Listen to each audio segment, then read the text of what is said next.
In this bonus lesson, I'd like to show you how we can recreate the for each node using repeat. So, in earlier versions of Blender, for example, I have a subdivided plane that I'm passing through a for each element. I'm scaling the faces down, which lets us scale each face on its own. We have this scale elements node, but without the for each. So, this is what it looks like. And we're scaling the full thing. I want to show how we can reproduce this functionality using repeat.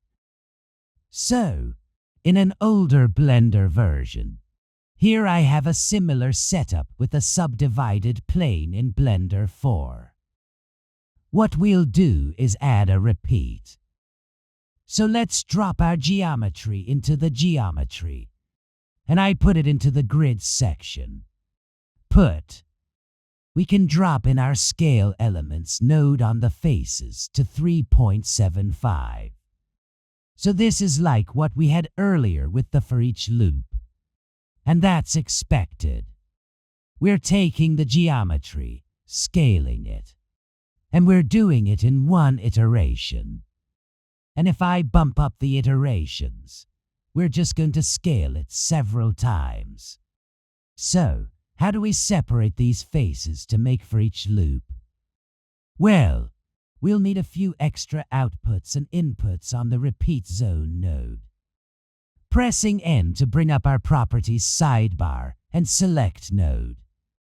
Then under the repeat dropdown, I'll add another input, and I'll name it geometry generated. And I'll add one more. We'll set the socket type to integer, and this one will be our index. This is just like the index or loop index outputs on repeat. So in version 4.3 onward. But in earlier versions, that index doesn't exist. What we'll do is take our geometry, and on each iteration of the loop, we'll separate one element based on the loop index. We'll check the loop index. We'll add one to it on every loop. Connect this into the index on the output. So in the first loop, our index is 0. In the second loop, we add 1. It becomes 1. The index goes in. In the third loop, our index is 2, then 3, and so on. So how many iterations do we want? That really depends on which domain we want to loop through. For example, we want to loop through the faces in this case.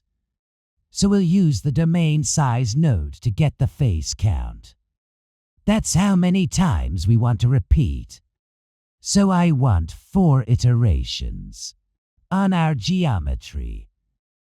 Let's reconnect the geometry to the repeat output over here. I'm just going to delete the scale elements node for now. And let's give ourselves a bit more room and keep it tidy. So I'm taking the geometry, the original geometry above, the loop index underneath. This is where we'll have space to work. This is going to nicely frame our node layout. We're going to take the geometry, and what we'll need is to separate its size. Separate geometry. Let's connect this here. What are we separating? We're separating the faces, and our selection is when the index equals the loop index. I'm also going to drop another poly weight on the main node in between. We'll set this to integer. We're going to evaluate it on faces just to make sure we're doing everything right. We're evaluating our index on the face to make sure. When the index matches the loop index, we'll separate the geometry. So now if we look at this selection, we've got our face. And on that repeat node, We now have the inspection index just like in the newer versions. When I increase this, we can see our individual elements.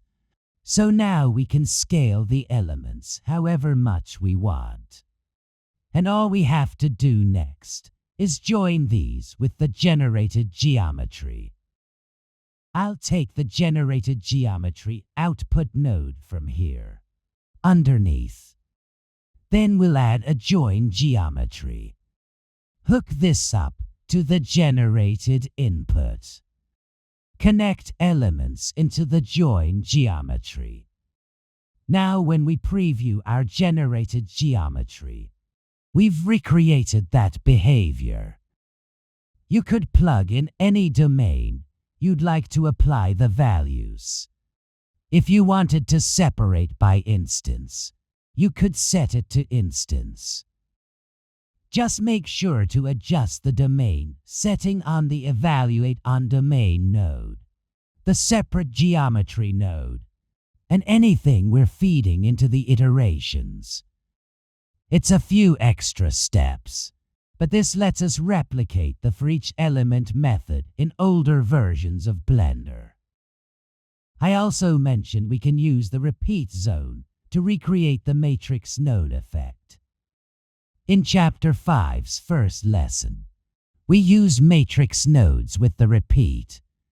So to make our building cutter that we used as a boolean for our buildings here in this Blender 4 file, I've recreated that exact effect by using the repeat zone and extrude mesh nodes, just like how we extruded our buildings.